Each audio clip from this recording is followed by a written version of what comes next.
NLC-யின் 5% பங்குகளை விற்க மத்திய அமைச்சரவை ஒப்புதல் அளித்துள்ளது. இதன் மூலம் மத்திய அரசுக்கு 466 கோடி ரூபாய் கிடைக்கும் என்று எதிர்பார்க்கப்படுகிறது.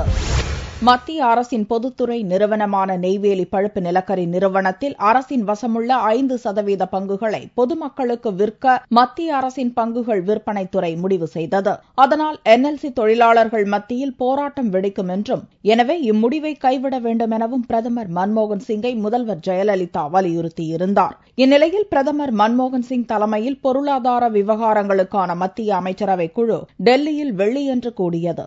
NLC-யின் 5% பங்குகளை விற்கும் முடிவுக்கு அமைச்சரவை கூட்டத்தில் ஒப்புதல் அளிக்கப்பட்டது.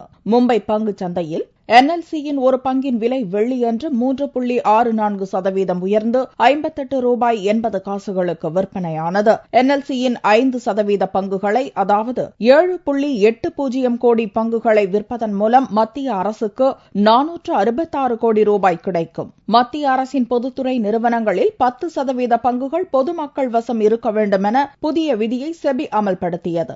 இந்த ஆண்டு ஆகஸ்ட் மாதத்துக்குள் அந்த விதிக்கு கட்டுப்பட வேண்டும் என்று செபி கெடு விதித்ததன் காரணமாகவே NLC பங்குகள் விற்கப்படுகின்றன.